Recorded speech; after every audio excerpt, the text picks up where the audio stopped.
of some of the things that are going on here. If you're not familiar with the iLab or it's your first time here, we are a university-wide endeavor, and that makes us quite unique around Harvard. We are trying to facilitate interactions among all schools at Harvard, which we think will really elevate entrepreneurship and the opportunities that can come about when you do that. We support all entrepreneurial endeavors, founders and joiners. We do that in a number of different ways. We like to talk about our program areas in terms of a few different buckets. We have our physical space, which is 30,000 square feet of space, 24 conference rooms, a lot of different interactive, configurable space that you can utilize to work on your ventures.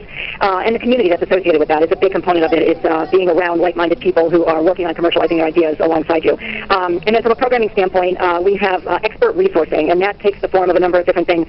Workshops are one of them. We do 2 to 3 a week, about 70 to 80 a year, all topics of entrepreneurship, helping resource you to get your ideas off the ground. We're really excited. This is our first life sciences series, which is new for us, and we're really excited to offer more industry-specific series as well. We also have 29 entrepreneurs and experts in residence, as well as a number of what we call Harvard Innovation Partners, law firms, VC firms, design firms, etc. They're all here as resources to, you can set up appointments and meet one-on-one with these folks. Highly encourage you to take advantage of that as well. And then we have mentorship programs and all sorts of other meetups and immersion events that are opportunities for team formation and idea generation as well.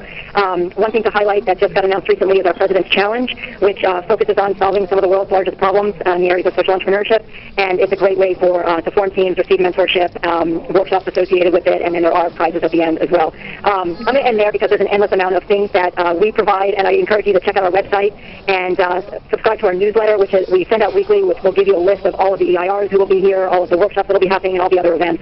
But we're really excited to have you here, and hope to see you again soon. And with that, I'll turn it over to Wei. Good evening. My name is Wei Zhen. I'm the Director of Commercial Strategy for HSEI, and also I'm responsible for our translational program. Did I not turn it on? I would like to join Brock and Jody in welcoming you to today's event. Just to get to know you a little better, how many of you are scientists? Meaning, like, day job is studying science or conducting research? Great. How many of you either have a startup idea that you're actively pressure testing, or you have already incorporated a company? Oh, that's a great mix. Me. So as Bob mentioned, we have more events coming up this year. There are 2. Next Wednesday, we have a panel of VC investors discussing winning concepts for biotech startups in the current funding environment. On November the 27th, Carmichael Roberts are going to talk about starting a life sciences company, and Jody and I are planning more sessions for the spring to further address the challenges that you would face or people would face to either start or grow a young life sciences company. Now, before I turn it over to our distinguished panelists, I want to emphasize or highlight how some of you in the audience may be able to connect with Harvard Stem Cell Institute's translational program. So we have and will continue to build a good infrastructure to support Harvard investigators' translational efforts through our translational grants or through our core facilities. For example, our core facilities include a small molecule therapeutic screening center, the Center for Human Antibody Therapies, and the Center for Human Cell Therapies.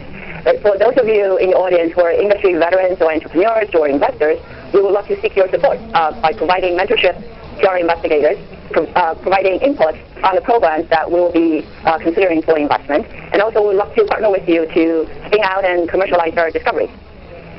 And today, we're very lucky to have 3 panelists who have very deep experience in funding life sciences ventures. The format of today's session is each of the panelists will speak for about 20 to 30 minutes, so please hold all your questions towards the end for the Q&A session.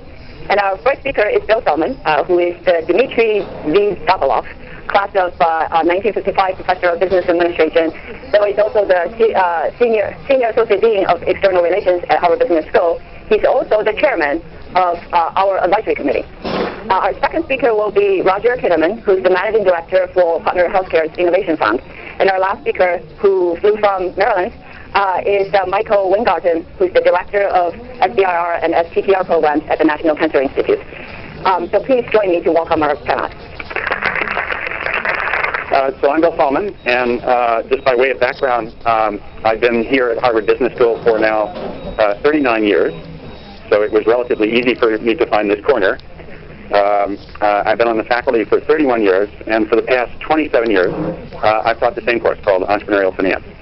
And the basic idea in that course is to talk about how do entrepreneurs find opportunities, How do they gather the resources that they need, both human capital, financial capital, partnerships, and the like? How do they act and gain information? I'll describe the process of structured experimentation. And then ultimately, how do they harvest? How do they convert their human capital and financial capital back into something and hopefully begin the process again? For the past 7